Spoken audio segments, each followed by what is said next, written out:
Hello, everyone. Welcome back to the GSMC Basketball Podcast, brought to you by the GSMC Sports Network. As always, I'm your host, Mayor Fatemi. Getting into our next segment here, we're going to stick to game one. We're going to talk about the Knicks side of things. Because this is, honestly, I wanted to write that this was kind of a death blow to the Knicks. But obviously, we're on the YouTube airwaves. We got to keep it PG. Make sure we don't get any channel strikes here. This is a Knicks team that they really played. I cannot think of a better performance from a Knicks team than what I saw last night. That was the best performance I've seen from this team all season long. And I mean that.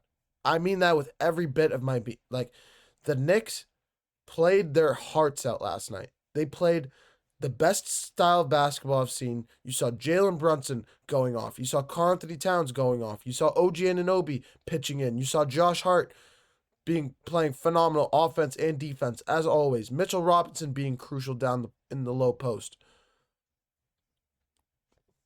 Like, I have not seen a Knicks team play in the way that they did last. I've not seen a team play in the style of basketball that the Knicks played last night and lose. Just get their heart snatched. That's what it looked like.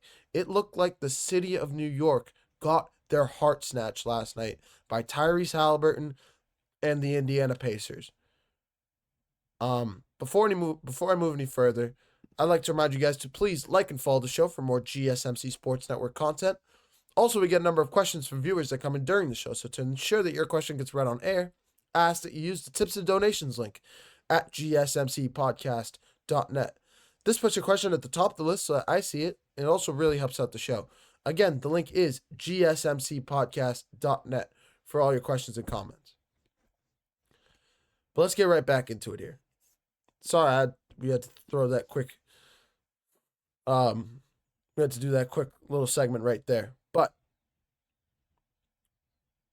I mean it when I say the Knicks got their heart snatched last night. Part of me doesn't even like this title right here. Can the Knicks find a way to bounce back? The question really is, on my mind, that I want to tackle in this segment was that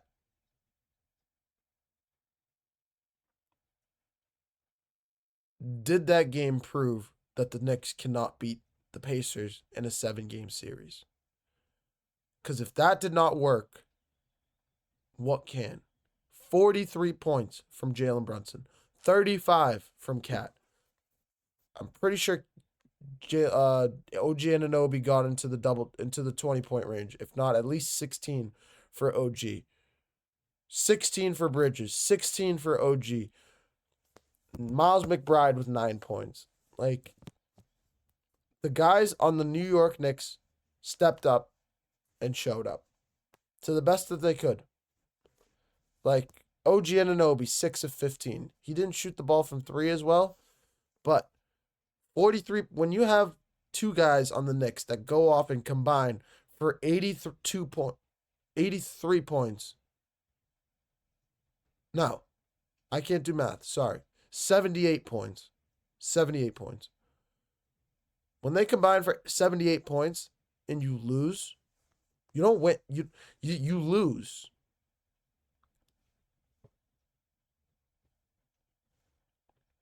I don't know what you do.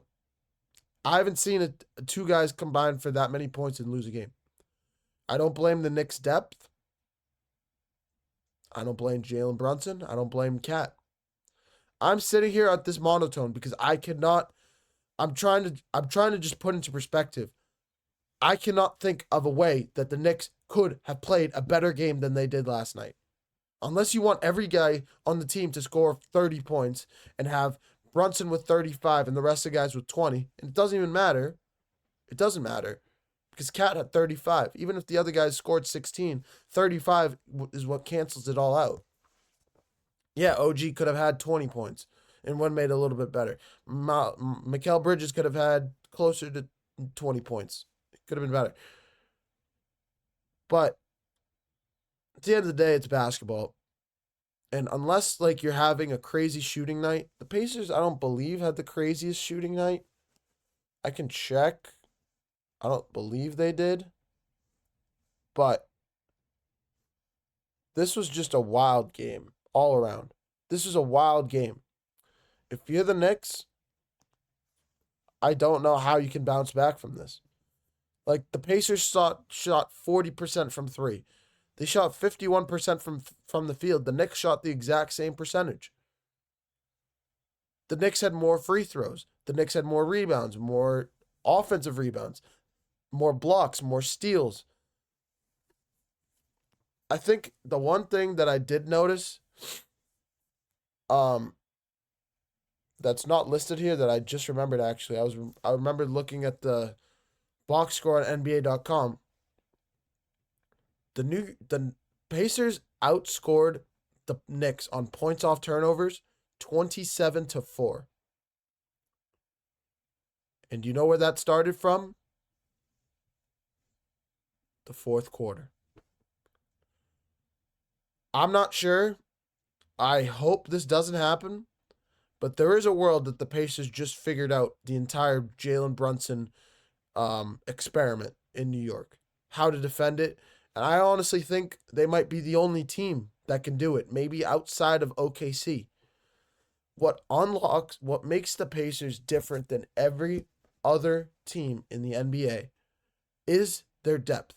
The way they can have 10 guys deep that can go have double digits, that can score 10 plus points a game. They can have multiple guys come off the bench and score 10 plus points a game. They have incredible two-way players. They're led by Tyrese Haliburton on the offensive end, but they have Nembhard for defense, Aaron Nesmith, Miles Turner, Pascal Siakam, even Haliburton has some steals every now and again. He's good on the he's a good two-way player. He's not obviously his defense doesn't match up with his offense, but he's a good two-way player.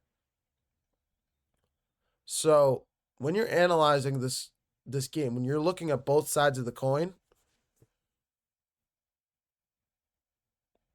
it's just tough to sit here and say, this is on the Knicks. The Knicks sold the game. They failed to win this, that, and the other.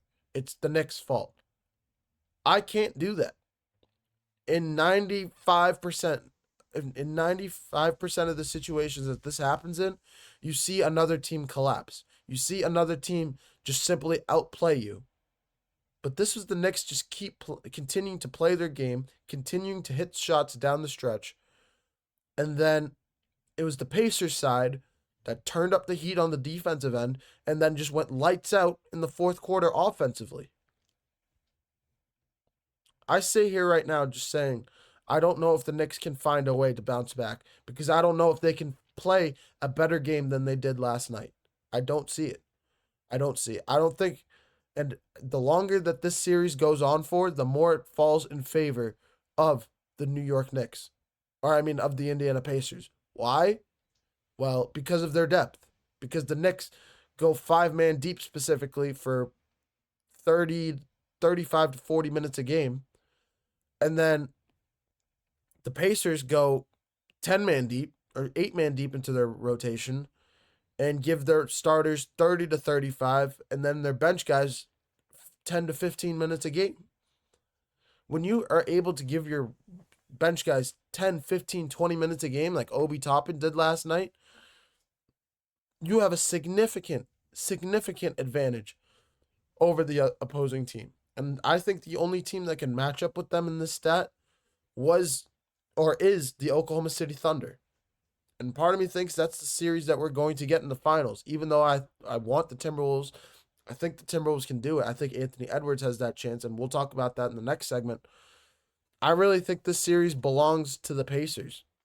And last night was just a sneak peek maybe into what to expect. I feel bad for every Knicks fan out there because this might be the worst matchup that they could have gotten. They could have gotten the Cavs, they got the Celtics, they got the Pistons, they could have gotten the Bucks. But I said it from the beginning before the playoffs started. The Indiana Pacers are the biggest dark horse in the Eastern Conference to knock off both the Celtics and or the Knicks. And or the Cavs. They knocked off the Cavs. The Knicks knocked off the Celtics. but the Pacers were always the best team outside of those top two. And even now, I'm pretty sure I had an argument that I was like, I think it's Celtics and then Cavs and Pacers are pretty close with one another before the playoffs started. I don't remember exactly, but there might have been there might be a clip of me out there that said that. But I don't think the Knicks can bounce back in this series. I will be watching game 2 intensely. We need to see a pretty much replica of what we saw in game 1 from the Knicks. I don't know what you do to stop the Pacers, but I don't know how you can stop the Pacers. I don't know. You can't match up with their pace of play. You can't shoot the ball to the level that they can. You can't. They swarm you on the defensive end of on the defensive end of the ball. Just like they, I don't know what to do. I don't know what you do. I'm flabbergasted right now. I was flabbergasted last night, and I still don't know what I saw last night. I've never seen. I was sitting there watching it like 108-92 timeout Pacers, 6.5 minutes to play, sitting there like, wow, the Knicks are about to win game 1. Part of me in the back of my head was like, no way the Pacers come back, but like, that was the back of my head. Obviously your instinct is there's 6.5 minutes to play, down by 16. You're not gonna come back. Not the way that Cat was shooting the ball, not the way that the Knicks were playing basketball. They were playing unbelievably. And they still did down the stretch of that game. It was just the Pacers that played. The Pacers just played better. I don't know. I don't know. I'm still flabbergasted. I We might just have to come back to this tomorrow when we're previewing game 2. I think that's the only way we can go about this. But yeah, I'm gonna put a pin in this right here.